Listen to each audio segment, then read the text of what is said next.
best music and information. Baik pendengar Kardo Pak Supatri, yang sudah aku informasikan tadi, kita punya talkshow spesial untuk hari ini, tentunya berkolaborasi bersama Dinas Komunikasi Informatika Sumatera Utara. Kita punya topik kolaborasi kemanusiaan cegah dan tangani TPPO. Jadi nih pendengar Kardo Pak, anak-anak dan pekerja migran ini kan sering banget terekspos dalam eksploitasi tenaga kerja. Hak asasi seorang anak termasuk bagian dari hak asasi manusia yang diatur pada Undang-Undang RI tahun berapa ini? yang jelas ada diatur dalam Undang-Undang RI ya, itu tentang perlindungan anak dan konvensi hak-hak anak yang dibuat oleh PBB dengan tujuan untuk melindungi hak anak di seluruh dunia. Sehingga penting banget nih peran dari pemerintah untuk kepedulian besar dan ya untuk penanganan hak asasi anak, dan juga dalam hal ini termasuk pekerja-pekerja kita ya, pekerja migran. Masih banyak pekerja yang menjadi korban kerja paksa, upah yang tidak layak, kemudian jam kerja yang berlebih, hingga penipuan rekrutmen dan juga menjerumuskan ke perdagangan manusia. Nah, talkshow kita akan mengupas berbagai aspek penting dan membuka wawasan eksploitasi tenaga kerja, pencegahannya, dan juga memahami perlindungan dan pelaporan jika Anda menjadi korban. Bersama kita untuk pagi hari ini sudah hadir ada dua narasumber yang sudah kita hadirkan di studio Kardopa. Ada Kadis Pemberdayaan Perempuan, Perlindungan Anak dan Keluarga Berencana, Ibu Dwi Enda Purwanti SS MSI. Iya, betul. Oke. Selain Ibu ada juga dari mana ini? Ahli Muda BP3MI ya. Ada Bapak Luki Adi Pramono SE selaku fungsional pengantar kerja Ahli Muda BP3MI Sumatera Utara. Selamat pagi Pak. Ya, selamat pagi Mbak. Selamat pagi pendengar Kardopa. Iya, manggilnya Bapak atau Abang nih biar enak. Abang aja. Abang saja ya, biar awet muda ya. Biar awet. Nah, Ibu dan Abang, tadi saya sempat menyinggung tentang eksploitasi tenaga kerja. Itu kan cukup tinggi juga sekarang ini ya, betul, Bu ya. betul. Kita lihat kejadian-kejadian kemarin tuh yang dari Kamboja, yang dari mana. Pergi selamat, pulang tinggal nama. Serem gitu sih Bu, Iya, tapi iya, sebenarnya menurut pendapat Ibu sendiri tentang penyebab maraknya eksploitasi tenaga kerja itu sendiri apa ini Ibu Dwi? Kalau saya sendiri memandang ini, yang pertama itu tidak lepas dari kondisi demografi kita ya, jumlah penduduk kita yang cukup besar, kemudian juga jumlah angkatan kerja muda kita juga yang cukup banyak. Yang ini tidak diimbangi dengan lapangan pekerjaan yang ada di dalam negeri, sehingga mereka ini tertarik untuk mencari peluang-peluang ke negara lain. Apalagi sekarang kita di era globalisasi, batas-batas antar negara kan hampir-hampir tidak ada sekatnya ya, mereka dengan mudah bisa pergi ke luar negeri. Kemudian yang kedua juga tidak lepas dari motif ekonomi, baik ekonomi dari si pelaku maupun si korban. Kalau si korban karena sekarang tuntutan hidup juga semakin berat ya, kebutuhan juga semakin berat yang harus mereka penuhi, sehingga mereka berusaha untuk mencari cara mendapatkan uang ya, apalagi biasanya mereka ini mendapatkan iming-iming gaji yang besar di luar negeri, kemudian itu mereka penuhi. Kemudian dari sisi juga pelaku, ya ini juga motif ekonomi karena mereka menginginkan keuntungan yang sebesar-besarnya dari perdagangan ini. Keuntungan mereka sangat besar sekali karena mereka membayar gaji, bahkan ada beberapa yang sampai tidak digaji gitu kan, artinya keuntungan mereka. Kemudian juga dari sisi pendidikan, karena mayoritas korban itu adalah orang-orang yang berpendidikan rendah. Pendidikannya mereka rendah, kemudian juga keterampilannya minim ya, yang pada akhirnya mereka apa yang ada di hadapan mereka itu mereka terima dan mereka lakukan.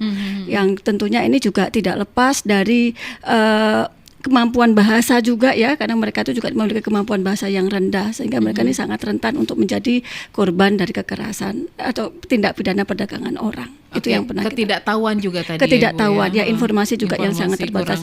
Mereka tidak yakin kalau karena mungkin belum melihat dan merasakan ya, mereka masih berasumsi bahwasanya kerja di luar negeri ini menjadi peluang yang cukup menjanjikan untuk mendapatkan uang yang besar. Itu yang saya kira motifnya. Di samping ya tentunya ini tidak lepas juga dari, kalau kita dari Sumatera Utara, nggak lepas juga dari posisi Sumatera Utara ya. Karena Sumatera Utara ini kalau dari sisi perdagangan orang, kita ini 3 peran penting nih. Kita menjadi negara menjadi daerah tujuan, karena banyak sekali terutama saudara-saudara kita dari timur itu tujuan mereka bekerja itu juga di samping yang ke luar negeri itu juga di Sumatera Utara. Kita juga negara asal, karena banyak juga daerah-daerah di Sumatera Utara ini yang menjadi asal dari tenaga-tenaga migran ya Pak Yoglik ya. Seperti saudara-saudara kita yang ada di Asahan, Batubara, kemudian juga di daerah-daerah Tapanuli itu banyak juga yang menjadi korban. Kemudian kita juga menjadi daerah transit. Nah ini juga yang tidak lepas ya, karena banyak juga ini sekedar untuk tempat singgah dari daerah lain, dari Jawa, dari daerah timur, transit sebentar di Sumatera Utara, nanti untuk kemudian mereka juga diberangkatkan lagi ke luar negeri. Iya sih Gitu. benar. Itulah kadang yang menjadi penyebab maraknya eksploitasi Iya, tenaga betul. kerja, kurangnya lapangan kerja Lapangan tadi. pekerjaan Belum sangat lagi kadang terbatas. kalau kerja di luar negeri, ya seperti Ibu bilang tadi, dijanjikan iming-iming gaji yang besar. Iya betul. Padahal udah kena potongan tuh nanti. Iya. Belum lagi nanti kadang nggak dibayar. Ya Ada kan, nggak dibayar. dan Nah itu seperti tadi. Ya mirisnya kemarin itu kan yang kita dengar berita-berita yang sangat mengagetkan kita ya.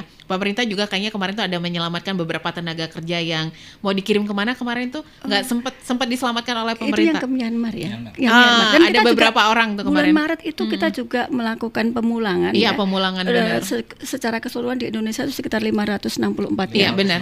64 dan itu 141 berasal dari Sumatera Sumatera Utara. Utara. Dan pemerintah Provinsi Sumatera Utara sendiri dengan menggunakan APBD kita itu mau memulangkan 34 orang gitu ya.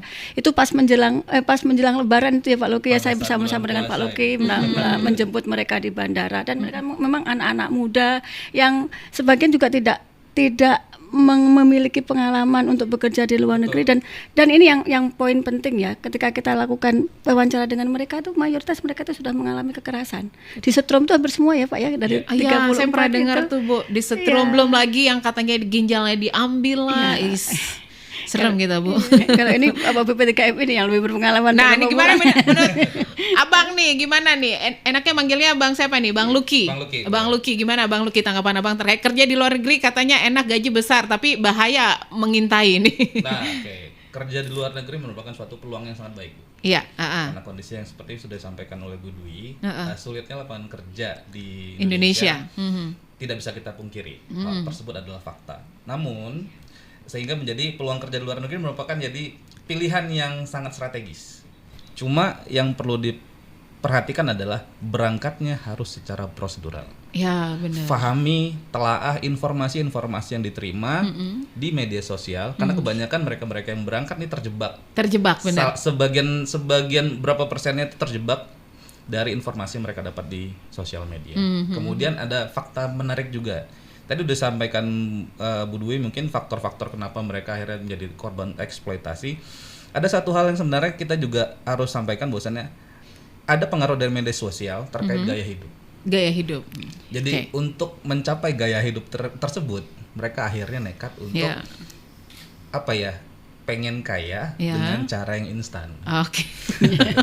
Padahal nggak ada yang instan ya kalau mau Padahal kaya tidak ada yang gitu ya. instan. Oke. Sehingga mereka menempuh jalur yang sangat beresiko, bahkan sampai mengancam keselamatan nyawa mereka. Jadi kalau kemarin yang kita pulangkan dari Myanmar ya Bu ya, gayanya tuh luar biasa. Oh. Agak terkejut kita Agak pikir terkejut kitanya. Tapi di sosial media minta tolong gitu. Jadi maksudnya gini loh. Oke. Jadi ada kesalahan di sini, bahwasannya karena tuntutan mereka ingin up to date dengan pastinya buntukan biaya yang banyak, akhirnya mereka menempuh jalur yang seperti itu. Ilegal Karena ya. sudah mungkin dari informasi yang mereka dapat, bahwasannya bekerja di sana bisa dapat uangnya banyak. Ya. Padahal yang perlu kita pahami adalah resikonya itu sangat tinggi, Bu. Bahkan sampai keselamatan nyawa juga itu bisa terancam. Benar. Jadi udah berapa kali untuk di tahun ini saja kita sudah beberapa kali itu memulangkan jenazah, salah satunya itu juga dari Ya. Kamboja. Bahwasannya mereka adalah korban dari ada yang Eksploitasi sakit, tadi, ada ya. juga dari korban eksploitasi. Bahkan sampai saat ini ada juga yang sudah meninggal tapi memang masih dalam proses Masih dalam proses Masih dalam pemulangan proses gitu. pemulangan, ya. Oke. seperti itu. Itulah Desi bilang tadi, pergi bagus, pulang tinggal nama ya. Iya. Jadi ke luar negeri boleh, benar itu strategis, tapi berangkatnya secara prosedural. Pilih jalur yang legal Pilih gitu ya. jalur yang prosedural. Ya, oke. Dan Oke. itu banyak peluang kerja di luar negeri banyak. Pemerintah sangat mendukung bagi mereka yang punya keinginan, punya minat bekerja ke luar negeri dengan benar. Dengan cara apa? Meningkatkan kompetensi. Oke.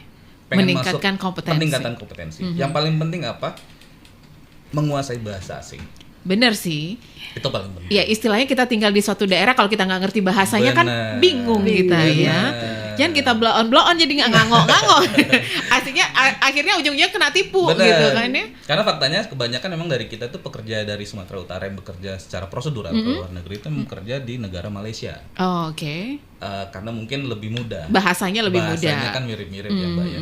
Tapi untuk saat ini sudah mulai kebuka nih. Jepang, Korea, Jerman, bahkan negara seperti Singapura, Turki, di mana memang butuh kemampuan bahasa asing. Dan peluang ini terbuka dan resmi. Ibu. Tapi biasanya orang memilih yang jalur ilegal ya, Nah, karena itu benar, kan Bu. prosedurnya agak susah. Kemudian juga biayanya. Karena dari beberapa kasus kan kita nih ya, biaya untuk yang ilegal tuh jauh lebih murah. Oke. Mbak, Terus katanya lebih murah. nggak nunggu waktu lama Nggak sih. waktu lama. Bahkan kemarin tuh ada yang cerita itu sampai tiket pun dikirimkan dari sana. Artinya ini kan luar biasa kan. Oh, luar biasa. Sementara kalau Tapi, mengikuti benar, Bu, ini yang harus Bu, juga menjadi tantangan buat kita ya. Padahal sebenarnya katanya gaji awalnya dipotong. Fakta menarik gini Bu, kemarin itu kita baru dari Ditpol Airut, Heeh. Poldasu baru Ya. melakukan pencegahan. Polisi air ya. Pencegahan sebanyak 7 orang warga negara Indonesia Bu. Nah, fakta menariknya adalah mereka membayar sekitar 7 sampai 10 juta untuk bisa masuk, untuk bisa berangkat secara ilegal ke negara Malaysia. Biaya tersebut sebenarnya mahal dibandingkan mereka bekerja secara prosedural. Kalau ke Malaysia ya, Bu, ya. Bahkan banyak sekali peluang-peluang kerja ketika Malaysia saat 2023 saya 2024 masih terbuka, bahkan banyak pekerjaan-pekerjaan yang free Oke. tanpa ada biaya. Jadi malah mereka sudah mahal bayar, ilegal pula, nyawanya terancam. Nah itu yang perlu. Karena kan ilegal ini nggak tanggung jawab kalau kita misalnya kenapa-kenapa di luar negeri Iya, itu kan Bu betul, ya. itu. Akhirnya ngadu ke pemerintah juga yang berurusan memulangkan gitu ya. Benar. Padahal waktu pergi nggak ada urusan ke pemerintah. Ya, tapi itu tanggung jawab kita. Tanggung pemerintah. jawab ya Bu, Iya. apapun ceritanya itu tanggung jawab kita Mereka ya kan kan tetap ya. anak-anak bangsa ya. tetap Bener, harus kita Ibu lindungi. baik sekali.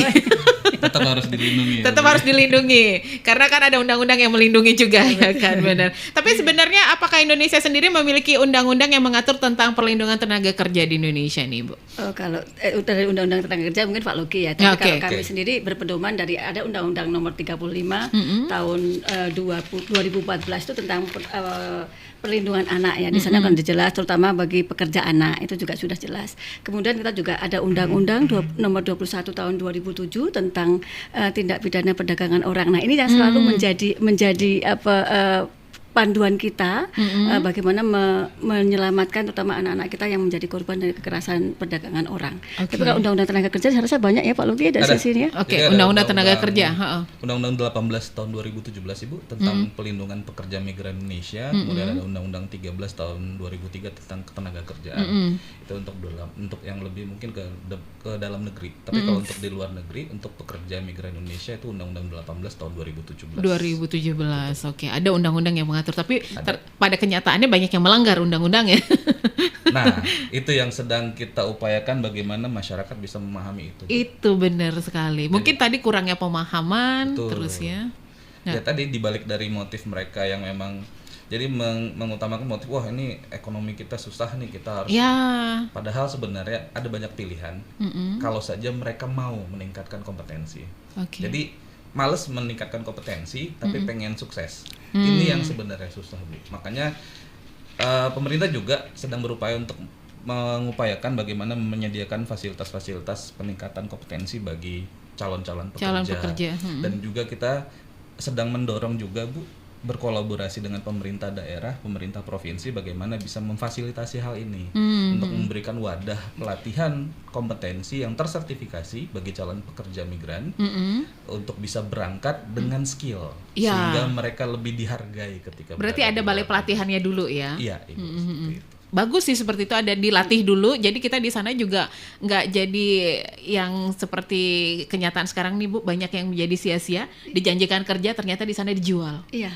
Nah kan, khususnya perempuan, gimana nih Bu? Memang Karena banyak korbannya Iya. perempuan Bu. kemarin dari 34 orang yang dipulangkan itu ada 7 ya perempuannya, tidak ada 7. Memang jumlah perempuan juga lumayan banyak sih.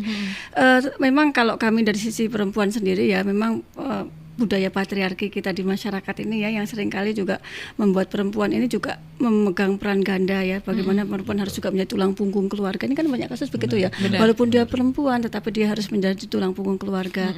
Kemudian juga dari sisi perempuan sendiri secara skill juga tidak memiliki banyak keterampilan, kemudian juga dari kemampuan bahasa juga. Nah ini juga kemudian yang menarik ya, yang diusulkan itu bagaimana agar waktu kita acara speak up itu ya, bagaimana agar perempuan-perempuan yang berangkat menjadi ini juga dibekali bela diri ya. Bahkan ada wacana, ada pendapat begitu, bagaimana agar mereka juga artinya kemampuan, tapi saya rasa melindungi diri sendiri, bukan sebatas bela diri, tetapi lebih kepada memahami culture ya, culture di mana negara tujuan yang mereka bekerja ini juga penting. Nah dan kalau menyangkut perempuan sendiri juga nanti ada dampaknya, kepada anak-anak mereka ya kan, karena tentunya kalau perempuan itu menjadi tenaga PMI ya, PMI ke luar negeri, mereka harus meninggalkan anak-anak. Di sana juga ada satu hak anak yang terabaikan ya. Nah saya juga mengapresiasi nih BP3M ini, walaupun beberapa waktu yang lalu BP3M ini menyelenggarakan acara pemberdayaan sosial bagi, nah ini artinya ini merupakan, kami sendiri mengapresiasi ini sebagai bentuk keinginan kita untuk tetap memenuhi hak-hak anak meskipun ibu mereka itu harus bekerja di luar negeri. Ini sangat-sangat luar biasa. Dan memang yang dampak yang terasa sendiri biasanya seorang perempuan pergi ke luar negeri itu ya memang ke anaknya, ke keluarganya juga. Keluarga yang ditinggalkan itu, terutama betul. Anaknya tadi. Otomatis anaknya juga kurang kasih sayang dari ibunya karena ditinggal. Ya. Belum lagi psikis anak juga pasti akan berpengaruh kepada psikis anak. Ini sih yang kita. Tapi sebenarnya langkah apa yang harus kita ambil nih buat ibu sama abang ketika kita jadi korban eksploitasi ini? Oke. Kalau kami sendiri dari sisi perempuan ya, kami karena ranah kami adalah perempuan dan anak. Kita memiliki aplikasi, bukan aplikasi ini, hotline Sapa 129. Jadi dengan menghubungi Sapa 129 atau WA-nya 0811 129 129. Di sana setiap masyarakat, terus anak-anak dan perempuan yang mengalami korban kekerasan, termasuk kekerasan perdagangan orang atau eksploitasi ini bisa melaporkan. Dan kami akan menindaklanjuti itu. Kami lakukan mulai dari pendampingan psikis mereka, pemulihan psikologi mereka, sampai dengan pendampingan hukum juga kita lakukan. Oke, boleh diulang Bu, WhatsApp-nya tadi berapa? Sapa 129. Sapa, itu kalau menggunakan ya. Oke, 129 hotline-nya. Kemudian 0811 129 129. 129. Jadi kalau ada apapun itu tinggal lapor aja kemari gitu ya. Dan jangan khawatir, kami menindaklanjuti setiap laporan yang diberikan masyarakat, karena memang kewajiban kami untuk memberikan perlindungan bagi perempuan dan anak khususnya ya. Nah ini ke Bang Lucky, coba sebentar nih Bang Lucky. Langkah apa yang ditempuh untuk meningkatkan kesadaran di masyarakat nih mengenai bahaya tentang eksploitasi tenaga kerja? Apa yang harus dibekalin nih gitu? Menarik nih Mbak. Jadi pendekatan kita ke masyarakat itu sudah banyak yang sudah kita laksanakan. Salah satunya pertama pendekatan secara langsung, kita melaksanakan kegiatan sosialisasi. Kita ngintip-ngintip ya Bang? Boleh. Saya pengen lihat ya dia. Pendekatan secara langsung, jadi kita melakukan sosialisasi langsung kepada masyarakat. Kemudian juga kita melakukan pendekatan melalui media sosial. Jadi kita punya media sosial juga. Media sosial kita BP3MI Sumatera Utara, baik BP3MI media sosial dari kementerian kita, KP2MI, Kementerian Perlindungan Pekerja Migran Indonesia. Tapi juga nggak sampai di situ, karena kita tahu bahwasannya ada banyak masyarakat yang belum bisa menjangkau gadget atau menjangkau teknologi. Maka dari itu kita berkolaborasi, kita merangkul sebanyak-banyaknya lembaga atau instansi atau mungkin komunitas masyarakat yang bisa kita ajak berkolaborasi untuk sama-sama nih Bu. Sama-sama untuk memberikan penyadaran, kesadaran, pemahaman kepada masyarakat terkait masalah prosedur bekerja keluar negeri secara benar sesuai dengan undang-undang. Dan baru-baru ini di tanggal 11 Juli Menteri kita Bapak Abdul Qadir Karding, Menteri KP2MI baru saja meresmikan program Desa Emas, Desa Migran Emas. Nah, Desa Migran Emas ini lebih ke bagaimana kita bisa mengedukasi suatu desa untuk bisa memberikan pemahaman kepada warganya, khususnya terkait masalah prosedur bekerja ke luar negeri. Dan Desa Migran Emas ini akan mungkin diciptakan di beberapa daerah, sehingga kita ingin desa-desa yang mungkin sebagai salah satu target strategis para calo, para rekruter gelap, karena mungkin minimnya pengetahuan mereka, jadi kita pengen merambah sampai ke desa-desa, Bu, melalui program Desa Migran Emas ini. Desa Migran dengan Emas harapan tadi ya, oke. kesadaran mereka masyarakat meningkat. Oke. Baik. Sehingga bisa meminimalisir orang-orang yang berangkat secara non prosedural seperti itu, Ibu. Oke, nih kita coba cek dulu, ada yang bertanya di WhatsApp kita nih, bagaimana dengan peran dari Duta Besar dan Konsul RI yang ada di negara tempat TKI bekerja? Idealnya bagaimana Duta Besar dan Konsul RI bertindak terkait eksploitasi tenaga kerja kita nih? Gimana ini? Siapa yang mau jawab, Oke. Bang Luki? Oke. Jadi kalau stepnya dari pekerja migran Indonesia yang berangkat bekerja ke luar negeri nih, Bu. Jadi ketika mereka sebelum berangkat, proses verifikasi, penyiapan dokumen itu di kita, di BP3MI Sumatera Utara. BP3MI di tadi. KP2MI. Di Dinas Tenaga Kerja juga, daerah setempat. Nah, setelah mereka berangkat di negara penempatan, maka menjadi tugas dan wewenang dari perwakilan negara kita Iya, yang ada di sana. Oke. Jadi terkait bagaimana mereka bekerjanya, kondisi kehidupan mereka, kalau misalnya ada terjadi kendala, maka kita tetap mengarahkan kepada para pekerja migran Indonesia atau WNI yang berada di sana namun bekerja secara non prosedural. Kalau misalnya terjadi masalah atau memang ada hal-hal yang kira-kira sampai dengan mengancam keselamatan mereka, lapornya ke KBRI. Karena KBRI, itu adalah ya, memang tugas dan wewenang mereka untuk memberikan pengayoman kepada warga negara kita yang berada di sana dengan berbagai tujuan, salah satunya bekerja. Seperti Oke. itu. Ibu. Itu yang harus diambil tindakan tadi ya Pak ya, terkait KBRI ya lapornya ya. Ya, betul. Oke. Jangan kemana-mana pendengar Kardopa, nanti boleh ikutan gabung via WhatsApp kita 0852999940. Kalau mau telepon juga boleh di 4521 350. Kita kembali lagi setelah yang berikut ini.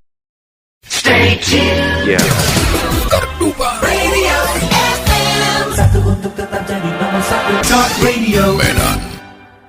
Kembali lagi di talk show kita untuk pagi hari ini di Special Talk Show bersama Dinas Komunikasi Informatika Sumatera Utara ya.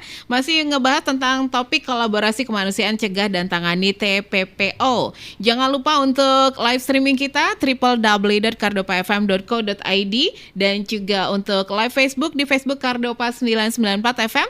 Jangan lupa live TikToknya juga di radiokardopa.kdg. Jangan lupa nih share juga tap-tap layarnya ya pendengar Kardopa ya. Kita lanjut masih bersama Ibu Dwi dan Bang Luki. Nah ini balik lagi nih, kita ngebahas tentang eksploitasi tenaga kerja ya Bu ya. Apa yang menjadi tolak ukur indikator masyarakat Indonesia untuk memiliki keyakinan bekerja di Indonesia dibandingkan di luar negeri seperti contohnya Kamboja. Itu kan lagi hits ya. Tapi kan sekarang pemerintah melarang ya. Iya. Melarang untuk tidak bekerja dulu ke sana. Karena banyak masalah kayaknya Bang Luki banyak masalah, terlalu beresiko bener. Karena banyak korban sudah nih ya. Nah ini gimana Bang Luki atau Ibu Dwi ini? Kalau dari kami ya tolak ukur utama kenapa kita yang mendorong tenaga kerja kita untuk bekerja di Indonesia tentunya adalah keselamatan dan keamanan ya. Karena bagaimanapun juga saya selalu di beberapa acara saya selalu mengingatkan jangan kita tergiur dengan gaji yang besar sementara nyawa kita lupakan. Artinya begitu ya. Karena bekerja apalagi bidang-bidang yang ditawarkan itu kan rata-ratanya bekerjanya di kasino ya. Seperti itu ya. Sementara kita tahu di dalam negeri saja kalau bekerja di bidang-bidang seperti itu kan sangat rentan mendapatkan kekerasan karena kita sudah tahu itu dunia seperti apa. Apalagi ini bekerja pada dunia itu yang berada di negara lain yang hukumnya pun tidak mesti sama, perlindungan kepada warga negara kelas 2 atau kelas 3-nya juga tidak kita ketahui ya kan. Itu yang pertama. Kemudian yang kedua, tentunya juga kita berkiblat pada banyaknya masalah-masalah perdagangan orang yang akhir-akhir ini terjadi. Ini menjadi pelajaran. Kan sudah jelas ya, ini loh contohnya ini seperti ini, yang ini hendaknya menjadi pelajaran bagi kita semua untuk tidak mengulangi kasus yang sama. Kemudian yang tidak juga kalah penting, bahwasanya negara ini masih butuh orang-orang muda ya untuk itu untuk membangun, untuk berkarya. Makanya daripada kita sibuk mikir bercita-cita ke luar negeri, mendingan kita tingkatkan kompetensi kita bagaimana kita berbuat untuk bangsa dan negara. Ya bagaimana kita untuk menjadi berkontribusi dalam pembangunan di dalam negeri ya. Kan lebih enak deket ya Bu ya. Ngapain jauh-jauh gitu. Tapi masalahnya lapangan kerja di Indonesia ini yang menjadi keluhan. Nah ini memang tantangan apalagi dengan kita menghadapi bonus demografi itu kan seperti itu. Ya memang kembali kepada kompetensi kita.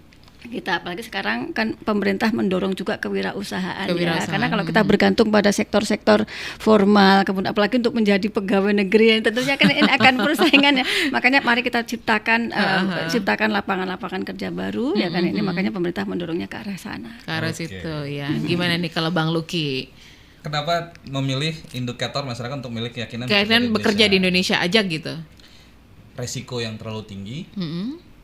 bagi mereka yang nggak siap untuk berangkat ke luar negeri Oke. untuk bekerja. Jadi mungkin negara bawahi mereka yang tidak siap. Yang tidak siap. Mereka yang tidak siap, tidak memiliki kompetensi, tidak memiliki dokumen yang lengkap, tidak memenuhi persyaratan yang sudah ditetapkan, itu sangat beresiko. Mereka yang berangkat ke luar negeri secara non prosedural, secara ilegal, apalagi ke negara-negara yang sudah dinotis untuk tidak berangkat di sana, sebaiknya di Indonesia saja. Oke. Mereka yang nggak punya mental kuat, etos kerja yang tinggi, mending bekerja di Indonesia dulu, latih dulu, tingkatkan kompetensi, tingkatkan kemampuan bahasa asingnya, sudah baru berangkat ke luar negeri secara prosedural, lalu pulang. Jangan lama-lama di negara luar. Ya, kalau Kembali, ya. sudah sukses ibu, Kembali lagi lah. Kembali lagi. Jangan kompetensinya dikasihkan untuk negara luar, Iya. ya kan? Nanti jadi dikembalikan. kompetensinya dibuat di sini, peningkatan kompetensi di sini, berangkat keluar cari pengalaman, ambil informasi, ambil pengalaman baru, Ambil pengalaman. pengetahuan baru di luar sana, kembali setelah sukses, lalu buka lapangan pekerjaan di sini. Oke, Jadi kita buka pengennya, sendiri. benar ya. kalau tagline-nya kita Bu, kita pengen mereka yang pergi berangkat secara prosedural, berkompetensi, pergi migran, pulang jadi juragan. Oh, Wih, sih. asik. Jadi untuk cari modal aja ya, Pak Betul. Luki. Enak nih tagline-nya Jangan ya. makasih Iya, aja, luar Oke, biasa. oke. Pulang jadi juragan ya. Benar, cari modal secara finansial, Iya, materi, iya, Iya, betul. modal secara knowledge, modal secara experience dan etos kerja, karena kita tahu di luar negeri etos kerjanya, disiplin kerjanya juga lebih Cukup baik tinggi. dibandingkan mungkin ya harus kita akui seperti Jepang dengan disiplin Da- yang begitu benar. tinggi. Jadi dengan mereka pulang, mereka bisa menginfluence apa yang mereka dapat di luar negeri, baik secara materinya menjadi modal usaha baru, etos kerjanya mereka sebarkan, disiplinnya supaya membentuk lapangan kerja dengan orang-orang yang bekerja dengan disiplin setara internasional. Oke. Kita pengennya gitu. Jadi pergi migran, pulang Juragan, jadi juragan. Artinya itu pun pulang pun juga berkontribusi bagi negara, ya, Benar. dengan Ya, menciptakan benar, lapangan-lapangan benar. pekerjaan yang Harapan artinya ini kita kan juga benar. menghambat atau mengurangi untuk Bu.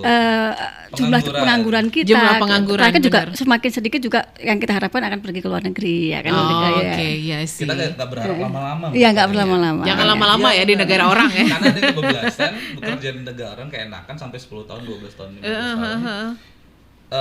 Benar materinya terkumpul banyak Bu, tapi banyak hal-hal yang akan dia lewatkan dan tidak akan bisa dibayarkan kembali, seperti kebersamaan bersama keluarga, Ya, udah pasti. kenikmatan membesarkan Iya, termasuk anak, hak anak juga, hak-hak hak anak, yang bangun banyak anak-anak yang terbengkalai. tidak. Jadi kita harapkan mereka punya target berapa tahun, pulang sudah tahu mau ngapain, buka Oke, usaha kah, atau peningkatan karir lagi, boleh. Yang penting positif ya Bu ya. Iya, Oke, yang betul. penting positif. Nah ini ke Bang Luki, apakah BP3M ini sebagai salah satu lembaga yang menaungi para imigran sudah berusaha dalam mencegah praktek eksploitasi tenaga kerja kita nih? Gimana nih Bang Luki? Ya, kita BP3MI Sumatera Utara sudah berusaha dari seperti yang kita sampaikan Sampai ya, Bu, tadi, ya, memberikan kesadaran, pemahaman kepada masyarakat, peningkatan. Namun juga yang perlu ditekankan bahwasannya ini bukan kerja sendiri Bu. Iya pasti. Jadi mau nggak mau BP3MI Sumatera Utara tidak akan bisa bergerak sendiri. Ya. Kita sangat butuh P3AKB, kita sangat butuh Kolaborasi ya, aparatur penegak hukum, apalagi ceritanya ini kan dalam rangka pencegahan. pencegahan. Jadi memang kita sangat berkolaborasi dengan berbagai pihak, baik dari pemerintah daerah, instansi yang di bidang ketenagakerjaan ataupun sosial, dengan aparatur penegak hukum, kemudian imigrasi, bahkan sampai dengan komunitas dan lembaga-lembaga masyarakat yang memiliki kepedulian dan tujuan yang sama untuk memberikan pelindungan yang maksimal kepada calon pekerja migran Indonesia. Udah banyak yang sudah dilakukan ya, usaha yang dilakukan oleh BP3M ini ya Bang ya. Iya. Oke, ke Ibu Dwi ini apa kira-kira dampak eksploitasi tenaga kerja terhadap pekerja dan keluarganya nih Bu? Pasti sangat berdampak pasti banyak sangat berdampak. ya. Yang nyata saja dampak fisik ya pasti ada. Karena banyak kekerasan juga yang terjadi di sana, yang itu juga, dan juga eksploitasi terhadap fisiknya, karena rata-rata kemarin dari komunikasi kita dengan pekerja-pekerja migran yang kita temui itu rata-rata mereka itu bekerja di atas normalnya orang Indonesia. Tadi kalau Pak Luki katakan etos kerja memang kalau di luar negeri itu kan beda ya etos kerjanya. Bahkan kemarin ada yang sampai dituntut bekerja sampai 16 jam ya Pak ya, 16 jam berturut-turut. Ini artinya secara fisik juga mereka pasti terkena dampak ya. Kemudian secara psikis juga kepada si korban sendiri ya, bagaimana mereka itu rata-rata mengalami stres ya, karena sudah di negara orang dengan bahasa yang tidak mereka ketahui, kemudian dengan pola kerja yang tidak mereka ketahui, etos kerja juga yang tuntutan yang sangat tinggi, dan beberapa mereka itu mengalami stres yang sangat luar biasa, bahkan depresi. Bahkan kemarin itu ada yang sampai, mohon maaf nih, sampai bunuh diri. Ini sesuatu yang sangat memprihatinkan ya. Dan psikis ini juga dirasakan tentunya oleh keluarga yang ditinggalkan. Karena kita beberapa kasus juga banyak sekali keluarga yang mengalami ancaman, bahkan mengalami permintaan tebusan dan sebagainya. Ini kan secara psikis was-was keluarga, was-was keluarga yang ditinggalkan itu juga sangat-sangat luar biasa. Dan juga ada dampak finansial. Karena beberapa kasus juga mereka ini kan meminta tebusan bagi, jadi istilahnya setiap tenaga kerja yang bekerja di luar negeri itu kan diberikan target ya. Ketika itu tidak memenuhi target, itu yang menjadi sasaran siapa? Keluarganya. Sehingga beberapa kasus mereka keluarga itu ditelepon, diminta untuk transfer dan sebagainya. Secara finansial pun juga mereka mendapatkan dampak kepada keluarganya, tekanan dan kepada si korban sendiri, karena gaji yang mereka terima itu tidak seindah yang dijanjikan. Ternyata tidak seindah yang dijanjikan pada awalnya. Kemudahan ditransfer ataupun dibayarkan tiket itu tidak mereka temui ketika mereka sudah ada di sana. Artinya lain di depan, lain yang terjadi di kemudian. Kemudian juga yang pastinya juga dampak sosial, karena dengan adanya rasa malu terhadap lingkungan ini juga mereka dihadapin oleh keluarganya. Dan sampai hari ini juga kita masih punya kasus ya Pak Luki ya, adanya pemulangan yang hari ini pun juga keluarga juga tentunya juga ini masih sampai saat ini juga masih ada rasa malu, ada rasa tekanan dan sebagainya. Ini yang menjadi dampak yang seringkali dilupakan. Tadi karena ini belum disinggung nih Pak Luki kan kolaborasi tadi ada kolaborasi ya. Kita juga lupa Pak Luki bahwasannya di Provinsi Sumatera Utara ini kita sudah memiliki gugus tugas. Gugus tugas pencegahan. Ini harus saya mention ini. Karena ini udah dibentuk ya Bu ya. Karena ini sangat luar biasa. Bahkan kemarin ketika kita melakukan rakor bersama dengan Polri ya, dengan Polri, Sumatera Utara ini termasuk yang terdepan dalam gugus tugas penanganan tindak pidana perdagangan orang. Ini sudah melibatkan, bahkan ketika nasional masih mulai bergerak, kita sudah bergerak duluan. Makanya hubungan kami dengan BP3M itu sekarang sedang romantisnya. Sedang romantisnya. Ya, dan gugus tugas ini melibatkan seluruh komponen ya. Di sana ada Bapak Gubernur sendiri sebagai ketua gugus tugas, kemudian juga DPRD itu juga ketua 2 Bapak. Kemudian juga yang dulunya ketua harian pada SK yang sebelumnya itu adalah DP3 AKB. Nah, sekarang ini sudah bergeser dengan adanya perubahan aturan di tingkat pusat. Sekarang ini malah ketua hariannya adalah Polda Sumatera Utara. Nah, sekarang ini kita sudah sekretariat kita berada di Polda Sumatera Utara. Kemudian di dalamnya juga ada sub gugus tugas mulai dari pencegahan, kemudian penindakan kesehatan juga melibatkan dinas kesehatan, reintegrasi sosial itu melibatkan dinas sosial, kemudian tindakan hukum, pemulangan itu BP3MI, kemudian kerjasama dan antar lembaga itu juga Disnaker. Kemudian di sana juga ada beberapa universitas, beberapa rumah sakit juga yang ada menjadi anggota dari gugus tugas. Artinya untuk Sumatera Utara ini mudah-mudahan kita dan setiap kali ada kasus kita pun juga cepat ya koordinasinya antara DP3 AKP, pemerintah Provinsi Sumatera Utara, kemudian BP3MI, Polda Sumatera Utara, kita juga bergerak cepat yang mudah-mudahan dengan adanya ini kita juga semakin maksimal untuk melindungi pekerja-pekerja kita yang ada di luar negeri. Tetapi kembali kami juga tidak henti-hentinya melakukan sosialisasi, edukasi kepada masyarakat. BP3MI juga melakukan, Polda Sumatera Utara juga melakukan, DP3 AKP juga melakukan. Yang kenapa? Kita sama-sama ingin menyadarkan masyarakat. Bahkan hari ini sekedar kita menceritakan ya, kali ini kita dalam rangka Hari Anak, hari ini kita juga ada kegiatan di 5 sekolah yang Ah, ada di Kota Medan. Ini salah satu materi yang diberikan juga itu. Oh, Bagaimana oke. agar anak-anak kita, anak-anak sekolah kita mulai dari masa sekolah mereka sudah paham.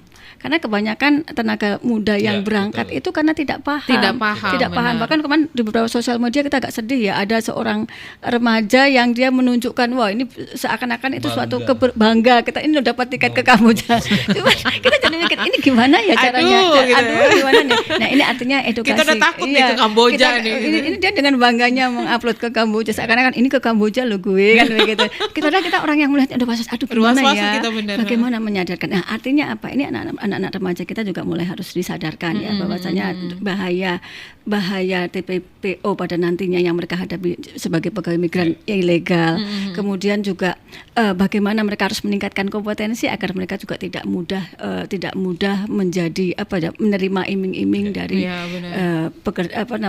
para. Nah, ini yang seringkali juga menjadi PR bagi kita bersama. Sebenarnya siapa sih yang pengirim itu? Nah, ini itu sebenarnya ada WhatsApp Bu yang tanya. Tadi kan Ibu bilang juga tentang dengan bangganya dia upload ke Kamboja. Padahal itu kan udah dilarang ya Bang ya. Pemerintah sudah melarang ke itu sana sudah gitu ya. moratorium kita sudah ada Kamboja Nah, dengan Myanmar. kira-kira gitu. apa ini sanksi bagi perusahaan yang mengirim TKI ke negara-negara tempat bekerja yang sudah dilarang oleh pemerintah nih? Kalau secara legal tidak ada pasti ya, Tidak. tidak Ya. Jadi ada. kalau Kalau dibilang Nah ini secara yang legal. ilegal nih yang misalnya Iya. kalau ketahuan gimana nih? Ya pasti akan ada tuntutan hukum. Oke, Jadi tuntutan kalau hukum. memang kondisinya baik dari segi Undang-Undang 18 2017 ataupun memang kalau emang itu merujuk kepada TPPO atau Undang-Undang Iya. TPPO nomor 21 tahun 2007. Oke. Jadi sudah jelas itu Ada sanksi hukum ya? Ada sanksi hukumnya. Oke, ha. Jadi sanksi hukumnya sudah ada, tinggal bagaimana tadi nih kesadaran masyarakat Kesadaran bahkan sampai bangga. masyarakatnya. Dan tidak banyak Bu. Tidak sedikit maaf. Tidak Banyak ya? sedikit, banyak keluarga yang bangga. Ya, itu juga ya. Itu dia. Jadi kita bedah sedikit aja. Iya, oke. Mereka bekerja di sana di sektor judi. Judi online tuh ya, judi. Mungkin di agama apapun judi itu tidak baik. Tidak baik benar. Dari segi itu aja sudah, kalaupun dia bekerja menghasilkan uang dihasilkan Uang dari haram. hasil bekerja di sektor yang tidak baik. Iya, kalau kita bilang uang haram gitu. Iya, kalau kasarnya gamblangnya uang haram. Uang haram. Nah, jadi dari segi sektornya saja sudah salah. Salah. Apa yang mau dibanggain? Bisa Itu. ngirim uang itu dimakan, dikonsumsi menjadi darah daging dari suatu pekerjaan yang Tidak baik, halal tidak tadi ya. halal. Apalagi prosedurnya yang salah, cara menjalani salah, apalagi lebih ke scammer itu lebih parah Scammer, lagi. iya benar. Jadi mereka mendapatkan keuntungan, dapat target, mereka dapat bonus jutaan rupiah Dari mungkin menipu orang. dari menipu orang 1-2 bulan 3 bulan akan capai target, keluarga bangga. Setelah 5-6 bulan tidak capai target disetrum, Disiksa. keluarga menangis lalu menjerit anak saya korban. Iya, minta tolong ke Awalnya pemerintah. bangga lalu menjerit jadi korban. Sebenarnya ini hal yang miris, tapi bukan berarti pemerintah berpangku tangan terkait hal tersebut. Kita akan berusaha sebaik mungkin, cuma memang kita sangat butuh bagaimana masyarakat memahami hal ini. Benar. Memahami bagaimana resiko ini. Tolong jangan pernah apalagi sampai bangga ya Bu ya. Iya. Itu sebenarnya kita sendiri yang baca itu miris. Miris gitu Aku ya. juga sama kayak Ibu sama Abang. Kalau lihat ada yang kayak gitu, aku aduh. Iya, Kayak mana nasib kau nanti di pengen sana ketok gitu. aja. Aku udah khawatir duluan nih kayak ada kemarin tuh juga tetangga mau ke Kamboja dia mau ini. Aduh, aku udah takut nih gimana nih. Iya, itu ya sih Mbak. Ketakutan dulu kita ya, tapi merekanya bangga Benar, gitu ya kan. Nah, keprihatinan kita sih di situ. Oke. Nah, kira-kira apa nih hambatan hukum dalam penerapan regulasi praktek tenaga kerja kita ini, Bang Luki? Kalau untuk hambatan hukumnya sendiri mungkin lebih kepada bagaimana penerapan aturan yang sudah ada yang tidak diterapkan sebagaimana mestinya. Benar Itu sih yang sebenarnya hambatan. Hukumnya sudah ada, sudah berjalan, prosesnya Tapi sudah tidak- ada, pencegahannya sudah ada, sosialisasinya sudah Sudah tapi ada. penerimaan pemahaman itu yang mungkin di masyarakat yang Masih kurang ya? belum. Entah mungkin ya kita tidak pungkiri bahwasannya kita punya banyak kekurangan ya Bu ya, keterbatasan sehingga kita sangat membutuhkan masukan dan saran kritik membangun terkait bagaimana kita bisa menjalin komunikasi dengan masyarakat. Kita tidak menutup diri dari mungkin akademisi-akademisi yang mungkin saat ini lebih paham terkait bagaimana berkomunikasi dengan masyarakat, kaum muda, generasi-generasi muda yang paham dan mungkin sadar terkait bahayanya bekerja secara non prosedural. Kita sangat membuka diri, ayo sama-sama kita berkolaborasi bagaimana kita bisa mengkomunikasikan ini dengan baik sehingga aturan yang sudah ada hambatan yang ada ini bisa berjalan. Pemerintah berjalan dengan programnya, masyarakat berjalan dengan pemahamannya, seperti itu. Oke, baiklah. Karena kan kita lihat juga banyak yang gini Bu, apa namanya? Dia nggak pakai perusahaan Bu, pribadi, tapi mengajak orang gitu. Memang polanya seperti itu, modusnya seperti itu ya. Modusnya Pak. seperti itu Makanya kan. kami bilang, sampai hari ini bagaimana cara kita untuk Menangani ini gitu. yang perusahaan-perusahaan ilegal. Kami sendiri saat ini sedang melakukan apa ya? Kita mempelajari begitu ya. Sebenarnya bagaimana sih? Karena sampai hari ini memang belum ada perusahaan yang kita temukan. Karena modusnya seperti itu. Itu Modusnya pribadi itu dia. mereka ini rekrut dari sosial media, Ya. dari per orang, bahkan berangkatnya pun kita juga tidak bisa menyalahkan imigrasi kita ya yang ada menjadi garda terdepan Seharusnya kita mereka ya, garda antar terdepan negara sih, ya. ha. Karena apa? Berangkatnya itu perorangan. Kayak seperti kemarin itu kan kami juga mencoba juga mengurai cerita dari yang pernah mengalami ke sana. Itu mereka ada yang direkrut kemudian diberangkatkan dari Kuala Namu. Kemudian ada juga yang diberangkatkan dari Kuala Lumpur, ada yang dari Dumai, ada yang dikumpulkan dulu di Jakarta di satu hotel. Iya, Di sana ini kami juga begini, kenapa ya dia harus menunggu beberapa hari? Nampaknya ini ada juga peran oknum-oknum ya. Kembali ini oknum-oknum nih, bukan kita media, ngomong. oknum-oknum ya. Kenapa kok mereka tuh harus menunggu beberapa hari dikumpulkan di salah satu hotel di Jakarta, baru kemudian berangkat bersama-sama? Artinya sampai hari ini kita belum bisa mendeteksi perusahaan-perusahaan ilegalnya yang mana gitu. Nah, Karena itu polanya dia. itu masih pola Polanya dia perorangan. tidak pakai nama perusahaan, Tidak pakai polanya nama pribadi, mengajak-ngajak. Iya, bahkan ada kemarin juga yang cerita perusahaan yang ada di sana itu misalnya ada seorang karyawannya itu yang disuruh coba Ya, cari benar, dari benar. dari daerahmu Ya, gitu ya. Kemudian kadang katanya kokonya di sana, waduh gitu ya. Itu mengirimkan tiket, kemudian tiketnya itu juga termasuk hotelnya yang ada di suatu tempat itu juga sudah tersedia. Dari sana nanti bahkan sampai penyampaian itu pun dijemput gitu. Artinya ini berarti ini artinya apa? Artinya ini perorangan, bukan perusahaan-perusahaan Bukan perusahaan, ilegal. Sehingga perorangan. BPTKMI kalau harus menemukan mana sih atau menghukum mana perusahaan ilegal ya nggak akan mampu karena memang sifatnya seperti itu. Cerita menarik Ini nih, Bu. tugas pemerintah berat di sini. Jadi menarik gini, mungkin sedikit tambahan. Jadi pola rekruternya itu memang lebih ke personal, Mbak. Ya, Jadi kalau bilang perusahaan personal. mana sih yang merekrut, tidak. Perekrutan itu terjadi secara personal. Ya, Baik memang utusan dari perwakilan mungkin dari perusahaan sana atau mungkin terafiliasi oleh perusahaan Ya. sehingga mungkin demi mendapatkan keuntungan mereka merekrut. Tapi ada juga cerita yang seperti ini. Jadi mereka yang ingin pulang Iya. harus bawa tumbal. ya, ada Mungkin gitu. pernah dengar. Ya, ganti ya. Aku pernah Iya, dengar. jadi Kamu pulang harus kamu bawa pulang lagi harus nih. bawa ganti. Jadi kalau nanti ini buat para pendengar Kardopa nih, ada yang memberikan testimoni kerjanya enak, gajinya gede, bisa jadi itu Anda adalah calon tumbal. Calon tumbal berikutnya. Iya. Hati-hati kita Hati-hati ngingetin, di bener. situ. Maksudnya adalah pola rekrutmen seperti itu yang memang sedang diterapkan. Benar, Bang. Dan itu terjadi dan itu memang berdasarkan kesaksian langsung Iya, ya daripada korban yang kemarin kita pulangkan. Jadi mereka mereka hanya mungkin komunikasi hanya by phone, nggak pernah ketemu muka, tidak pernah tatap muka. Kalaupun tatap muka mungkin pakai dibatasi masker Iya, dan segala macam dan Iya. pertemuannya mungkin singkat aja. Oke. Mereka jadi kayak di brief sebentar di Kuala Namu secara diam-diam cuma sekitar 10 menit, habis itu mereka dikasih arahan untuk arahan selanjutnya seperti apa. Jadi hal-hal tersebut yang seharusnya itu bisa difahami masyarakat, Nah, hati-hati. bener, hati-hati Jadi sih kalau ya. ada yang bertestimoni kerja di sana sukses segala macam lalu Hati-hati, mengajak, hati-hati. arahnya Anda mengajak, ya. Arahnya adalah mungkin Anda akan menjadi tumbal selanjutnya. Iya. Kamu akan jadi Yang korban bisa- berikutnya. Dia aman nih ya kan. Ya, sebenarnya Oke, seperti itu. tapi memang sebenarnya ada sanksi hukum ya di sini. Sanksi hukumnya ada buat perusahaan atau mungkin perorangan tadi yang ketahuan tadi ya, Bu ya. Nah, ini bagaimana untuk mekanisme pelaporan jika seseorang menjadi korban eksploitasi kerja nih? Dari Ibu, Bang Luki, dari Bang Luki perwakilan BP3MI ya. Kalau Ya. Ibu dari DP3AKB.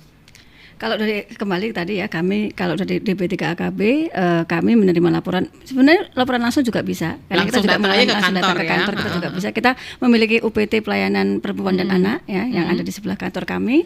kantornya depan Kardopa Pas kalau depan- bingung. Pas di depannya Kardopa ya kan. Kemudian kita juga menggunakan hotline kita 129 ya, atau dari WA 0811 129 129. Nah, di sana setiap laporan akan kami tindak lanjuti. Artinya kalau memang membutuhkan, si korban itu membutuhkan psikis, kita juga akan berkolaborasi, pendampingan psikologi psikis ya yang ditunjuk. Kemudian kita juga kalau memang ini ke ranah hukum, kita juga melakukan pelaporan lebih lanjut dengan kita koordinasi dengan Polda Sumatera Utara ya. Kemudian kita juga kalau memang harus melampaui peradilan, kita juga memberikan dampingan terhadap kuasa hukum dan sebagainya. Artinya ini kami akan sangat-sangat proaktif untuk menerima laporan dan menindaklanjutinya sampai dengan tuntas ya. Dan kembali kita juga ada gugus tugas ya, jangan lupa kita gugus tugas. Kalau untuk kasus-kasus yang besar, yang sifatnya besar, itu selalu menjadi pembahasan gugus tugas. Karena gugus tugas ini kan setiap 6 bulan kita juga harus melaporkan kepada gugus tugas nasional. Artinya ini merupakan upaya kita bersama di Provinsi Sumatera Utara. Itu kalau dari kami dari DP3KP.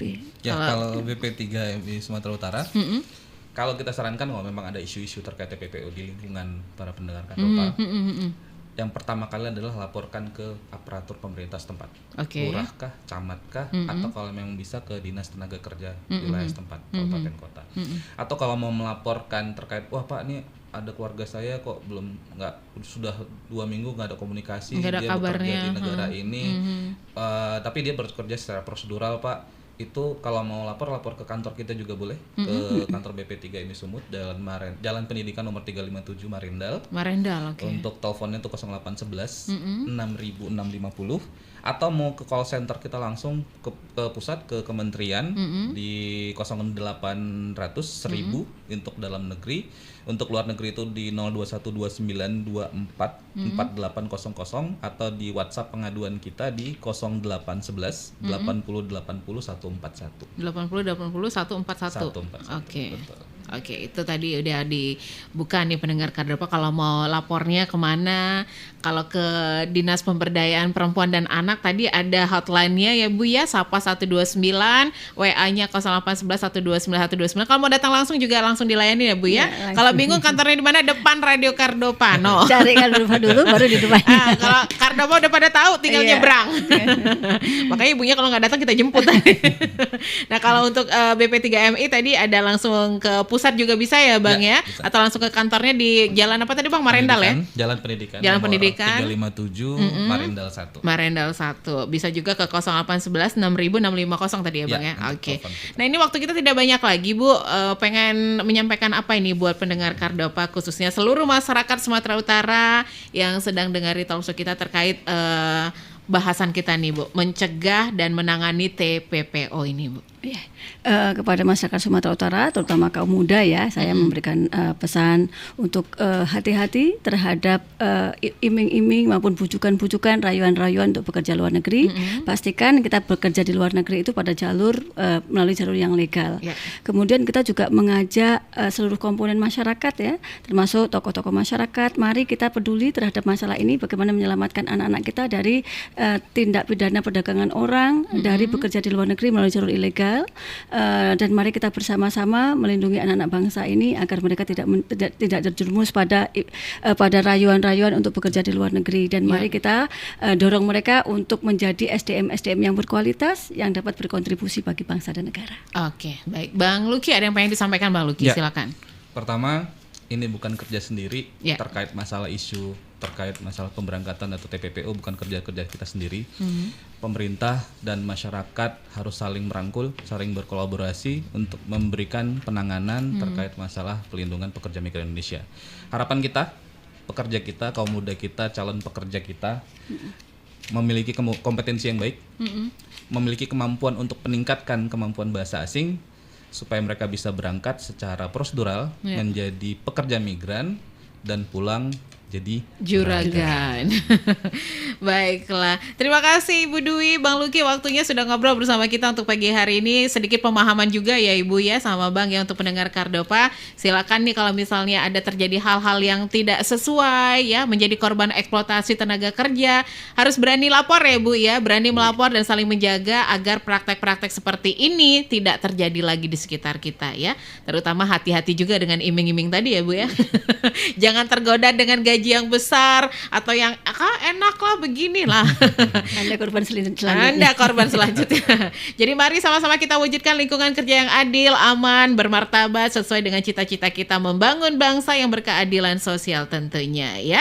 Terima kasih sekali lagi buat narasumber kita yang sudah hadir. Terima kasih juga buat pendengar Kardopa yang sudah dengerin kita di 99,4 FM, di live Facebook kita di Facebook Kardopa 994 FM dan juga live streaming kita di www.kardopafm.co.id. Kita harus pamit dulu. Tetap semangat dan sampai jumpa.